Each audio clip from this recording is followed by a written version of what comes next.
biasanya saya akan bilang silahkan duduk, tapi kita nggak berdiri menggunakan tata ibadah Gap Sultra. Jadi shalom Bapak Ibu. Seperti biasa dengan senyum mari berjabat tangan kanan kiri muka belakang, katakan damai sejahtera bagimu. Sambil minta tolong teman-teman soundman untuk turunkan low atau bassnya.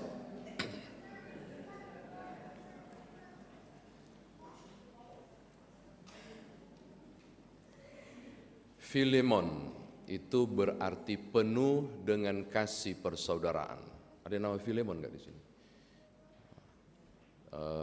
Dia adalah seorang kaya raya dari jemaat Kolose yang digandeng oleh Paulus dalam karya pelayanan. Dan ini adalah surat pengembalaan. Kalau surat pengembalaan adalah surat yang ditujukan kepada pribadi. Catatan yang kedua Bapak Ibu, surat ini ditulis dari dalam penjara, pasal 1 ayat 1. Jadi Paulus bahkan kalau baca di ayat berapa itu ya, ini cuma satu pasal jadi silakan baca, saudara akan menemukan aku sudah tua, kata Paulus. Jadi kemungkinan besar dia sudah cukup tua, renta dan sedang dalam kungkungan di penjara. Lalu ada kepentingan apa? Sampai dia menyurati Filemon. Beberapa mengatakan kemungkinan membutuhkan dukungan dalam pelayanan. Tetapi kalau saudara membaca Filemon yang cuma satu pasal ini, Bapak Ibu saudara akan menemukan hal yang menarik. Dia cuma punya satu kepentingan, tidak ada kepentingan yang lain. Tolong lihat ayat yang ke-10 yang tidak kita baca. Dari ayat yang ke-9 yang menyebut dianya sudah tua. Tetapi mengingat kasih-Mu itu, lebih baik aku memintanya kepadamu, aku Paulus yang sudah tua, lagi pula sekarang menjadi tahanan karena Kristus Yesus, ini dia, mengajukan permintaan kepadamu mengenai anakku yang kudapat selagi aku dalam penjara, yakni Onesimus. Sedikit informasi. Onesimus adalah budak dari Filemon. Budak yang kabur. Lalu entah bagaimana melayani Paulus di penjara. Dan Paulus menerima Onesimus ini bukan lagi sebagai budak, tapi menerimanya sebagai anak rohani. Maka dia berpikir sudah saatnya mengirim pulang Onesimus ke tuannya. Dan kalau saudara membaca lebih jauh, maka saudara akan menemukan desakan Paulus begini. Sudahlah, memang dia dulu bikin rugi kau. Memang dia dulu bikin susah kau, Filemon. Tapi dia ini sekarang sudah jadi anakku. Jadi kutitip dia, terimalah dia kembali, bukan hanya sebagai hamba atau budak, tapi terimalah dia sebagai saudara seiman. Kalau Bapak Ibu baca, Bapak Ibu akan menemukan kepentingan surat ini hanya satu, bukan untuk dia, tapi demi anak rohaninya yang bernama Onesimus, supaya berdamai dengan tuannya Filemon, dan Filemon menerima dia seperti saudara. Kalau Bapak Ibu baca dan mendengar penyataan saya ini, ini adalah peristiwa biasa. Saya mau kasih tahu Bapak Ibu, ini luar biasa. Menurut saya, ngapain Paulus sibuk ngurus Onesimus? Udahlah, udah tua kok, udah dalam penjara, susah juga nulis surat dalam penjara, butuh effort, butuh energi khusus untuk merangkai kalimat demi kalimat dan dikirim ke Filemon. Gak usahlah ngurus, diam-diam aja lah, biarlah menjalani hukuman, gak usah jadi beban tentang Onesimus. Tapi kita menemukan hal yang menarik, dia tidak peduli tentang susahnya di penjara, dia peduli tentang Onesimus ini, supaya Onesimus memiliki relasi yang pulih kembali dengan tuannya yang bernama Filemon, bahkan lebih daripada itu, supaya Filemon mengubah relasi ini, bukan lagi sekedar sebagai hamba, tapi sebagai saudara. Ini catatan saya yang kedua. Yang ketiga Bapak Ibu, dan ini menarik perhatian saya di ayat 4 dan ayat yang kelima. Sayang sekali tidak sampai dibaca hingga ayat yang ke-6, karena memang ayat yang ke-6 adalah SBU sore barangkali. Ayat 4. Lagi di penjara, sudah tua, lagi dibelenggu. Baru dia bilang begini, aku mengucap syukur kepada Allahku setiap kali aku mengingat Engkau dalam doaku. Aku mengucap syukur kepada Allahku setiap kali aku mengingat Engkau dalam doaku.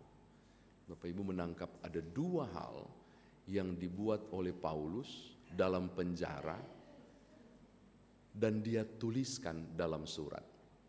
Dia tidak tulis saya sangat kesulitan di sini Filemon karena penjaranya gelap, saya agak kesulitan menulis surat ini. Enggak, tapi dia bilang begini. Saya mengucap syukur kepada Allah setiap kali aku mengingat Engkau dalam doaku. Mengingat Engkau dalam doaku. Dia berdoa loh buat Filemon. Dia bersyafaat untuk Filemon. Kenapa? Karena kita temukan di ayat yang kelima, Filemon telah menjadi berkat dalam persekutuan di Kolose.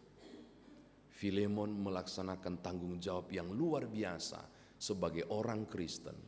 Dan ketika Paulus mendengar kesaksian itu, dia berapi-api dan sangat senang, lalu lipat tangan, sembahyang dan sebut Filemon dalam doa. Mudah-mudahan saudara tangkap ketika saya menarasikan tadi, yaitu perbuatan baik Filemon di luar penjara menjadi kekuatan Paulus menghadapi kondisi tidak nyaman di dalam penjara. Bahkan itu menjadi sugesti yang luar biasa untuk memiliki alasan, poin kedua, mengucap syukur. Jadi yang dia buat, Filemon buat di luar sana, menjadi berkat bagi persekutuan, ternyata menjadi alasan bagi Paulus untuk angkat hati ke Tuhan, ekaristeo, mengucap syukur kepada Allah, dan membawa Filemon dalam doa. Perbuatan orang lain di luar menguatkan Paulus di dalam. Oke, sudah tangkap ya? Perbuatan Filemon di luar meneguhkan Paulus di dalam. Tetapi juga perbuatan baik Filemon di luar menjadi alasan bagi Paulus untuk mengucap syukur. Padahal kondisi mengucap syukur tidak tepat karena situasi dan keadaan yang tidak nyaman dialami oleh Paulus. Saya kira demikian firman Tuhan ditafsirkan bagi kita. Mau perjamuan jadi nggak boleh panjang-panjang itu khotbah. Nah, sekarang bagaimana kita bawa dalam kehidupan beriman kita? Saya serius bertanya kepada Bapak Ibu. Apakah waktu bangun pagi tadi saudara angkat hati kepada Tuhan dan mengucap syukur? Tidak usah dijawab, hanya Tuhan yang tahu kan Bapak Ibu mengucap syukur atau tidak. Kenapa saya mau katakan begitu? Paulus loh, di kondisi tidak nyamannya, menjadikan perbuatan baik Filemon untuk dia abaikan derita di dalam. Lalu dia angkat hati ke Tuhan dan mengatakan, aku mengucap syukur ya Allah untuk apa yang Filemon buat. Dia enggak bilang, lepaskanlah rantai dan belengguku ya Allah. Enggak. Dia bilang, aku mengucap syukur ya Allah untuk kabar baik yang saya dengar. Filemon menjadi berkat bagi tubuh Kristus. Terpuji-pujilah Engkau ya Tuhan, Juru Selamat. Saya lagi berpikir tentang betapa Paulus menjadikan, nyatakanlah dalam doa dan permohonan serta ucapan syukur. 3 pilar menghadapi tekanan adalah doa, permohonan, pengucapan syukur. Dan Paulus melakukan 3 sekaligus. Aku berdoa kepada Tuhan dan mengucap syukur setiap kali aku mengingat Engkau dalam doaku. Maka hal pertama saya mau bilang begini, Bapak Ibu, mengucap syukur ternyata adalah kekuatan bagi Paulus menghadapi tekanan yang tidak mudah. Mengucap syukur adalah cara Paulus untuk mendapatkan kekuatan menghadapi situasi yang tidak mudah. Jadi, mengucap syukur mestinya menjadi daily activity Bapak Ibu dan saya. Menjadi ciri khas kekristenan untuk selalu yadah dalam bahasa Ibrani. Mengangkat tangan dan menyebut apa yang Tuhan buat. Kalau doanya berarti modeani, mengucap syukur atas kehidupan di pagi hari. Maka saya mau katakan begini hal yang pertama. Siapapun Bapak Ibu, kiranya langkah pertama tadi pagi yang saudara buat ketika bangun adalah lipat tangan, sembahyang, angkat hati ke Tuhan, dan kemudian mengucap syukur. Baru kemudian ambil handphone dan buka TikTok. Biasanya begitu setahu saya. Jangan dibalik. Penting sekali ternyata mengucap syukur, karena mengucap syukur adalah kekuatan untuk menghadapi badai. Ini yang pertama. Yang kedua, Paulus menemukan alasan untuk mengucap syukur ketika mendengar kabar tentang kebaikan yang dibuat oleh Filemon. Maka saya mau katakan begini, Bapak Ibu dan saya mestinya menemukan alasan demi alasan untuk memaksa lutut saudara tikang lutut ke Tuhan.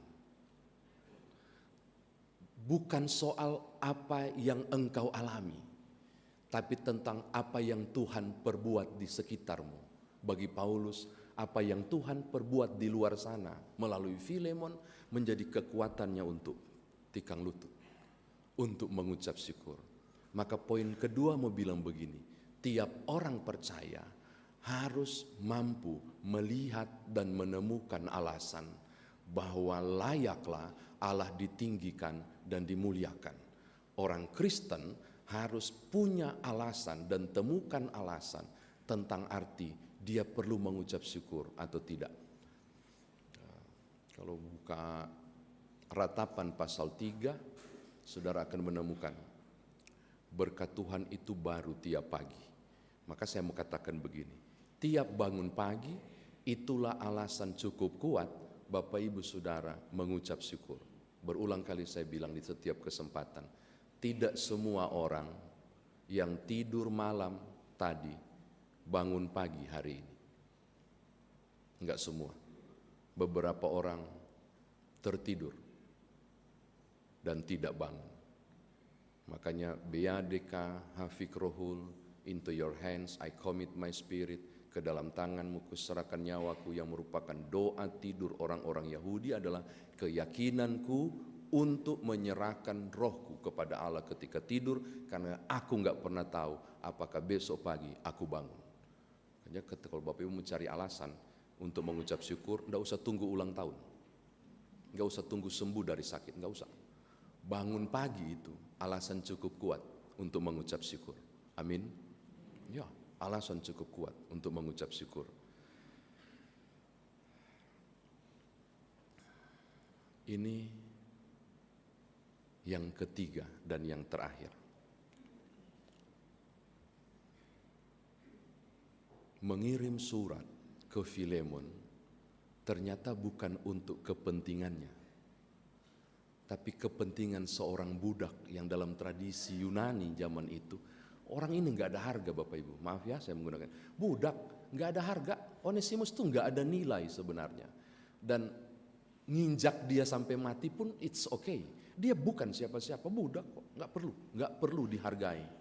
Tapi berbuat baik kepadanya adalah misi utama Paulus sampai harus mau kirim surat ke Filemon. Saya mau tutup untuk bilang begini. Bapak Ibu mengucap syukur bukan cuma glory haleluya bagi Tuhan, tapi hidup yang Tuhan anugerahkan bagi kita berdampak besar mestinya bagi Onesimus yang lain, untuk jadi berkat bagi Filemon di luar. Yang saya mau katakan begini, orang yang bersyukur bukan orang yang memuji Tuhan doang, tapi orang yang mengkaryakan hidupnya untuk kepentingan kemuliaan Allah, tapi berguna bagi sesama. Ngapain Paulus repot ngurus Onesimus selain dia tahu bahwa hidupnya harus berguna bagi banyak orang. Dia ngurus Onesimus, dia kirim surat, Filemon lu harus terima dia, balik, harus terima. Jangan sebagai budak lagi, tapi terimalah sebagai saudara. Saya mau bilang begini, kita perlu berdampak bagi orang lain. Kita harus membuat orang lain mengalami sukacita karena Tuhan melalui kita. Di pagi ini, atau di sore nanti, atau di tutup hari, atau besok pagi Tuhan masih kasih hari baru, Bapak Ibu dan saya harus berpikir, aku harus berdampak hari ini bagi orang lain. Aku harus membuat hal baik hari ini supaya sorga tersenyum dan orang lain senang karena kasih persaudaraan yang aku tunjukkan. Hari ini kita diajak untuk belajar dari peristiwa kemalangan Paulus. Kita bisa jadi berkat bagi orang lain dengan cara sederhana. Cara sederhana Paulus adalah kirim surat ke Filemon. Cara sederhana Bapak Ibu saya tidak tahu. Jadilah berkat. Jadilah hal yang besar bagi orang lain. Di momen-momen kecil yang saudara lakukan di sekitar. Supaya melalui itu Onesimus yang lain boleh melihat bahwa Tuhan tetap baik dalam kehidupannya melalui perbuatan baik yang engkau dan aku berupaya lakukan baginya. Haleluya, amin.